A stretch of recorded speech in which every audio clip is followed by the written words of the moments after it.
My son Ryan comes here. He's 6 years old. He started coming last October, so it's been 10 months. Why did you start training? Was there a problem, or was there something? Yeah, on the first day of kindergarten, my son got punched in the face, and so he started kind of having some ways that he was reacting to other kids that was causing him to be a target, like crying, which is what 6-year-olds do when they start school and something happens like that.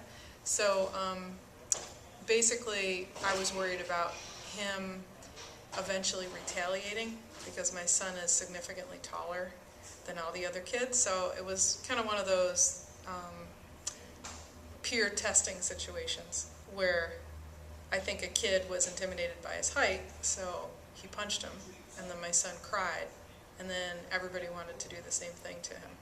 So I was explaining that to our chiropractor, who comes, him and his wife come here on a regular basis, and they said, you got to meet Master Andy. So we came in for the one appointment, and it was pretty clear that this would help develop his kind of coordination behind kind of knowing who he is in his body and having confidence. So that's exactly what it's First impressions of the place? First impressions is that it's kind of has a small business feel, which is good. You know, Master Andy is very professional. He's a much better teacher than what you'd think, because he's doing kind of a love and logic approach with kids at the same time as teaching them the skill. So, you know, if the kid is very needy and wants attention, he's very much a delayed gratification person, which is good. And then it teaches the kid just by action that, you know, they need to wait to get what they need. So I really like his approach. It's a good teaching technique. And he does that individually with each kid in the class. So he has a sense of where each kid is individually. So when he's teaching the class, he's able to actually teach and at the same time observe what each kid is needing. And so, like, an example was just what he did was he asked a question and about 4 kids shouted out the answer. And then he wasn't punitive with anyone. He just waited until he picked the kid who raised his hand in the appropriate way, and then he gave him the floor.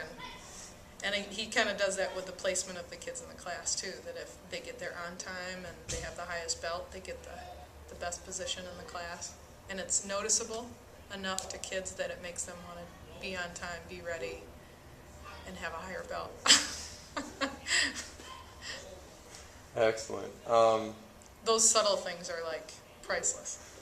That's what makes it a little bit better. What would you tell someone who isn't sure about coming in or getting started? Well, I think they should come and observe, because it's a particular style that matches.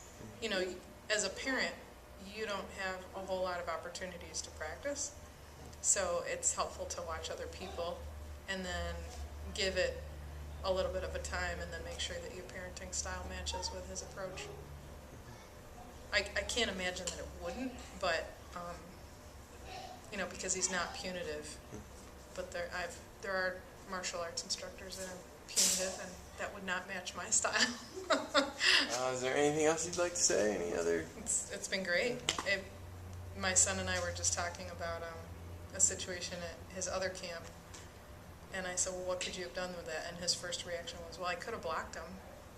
And I said, yeah, you probably could. So that was good. And he did block the same kid who punched him in the face in the last week of school. That kid was jealous that my son had turned in all his library books and got the bookmark. And so he went to grab his arm, and my son blocked him. And he was really proud of himself and told Master Andy, and Master Andy said, well, next time, you know, you're going to get better at this so that he'll never actually touch your hand.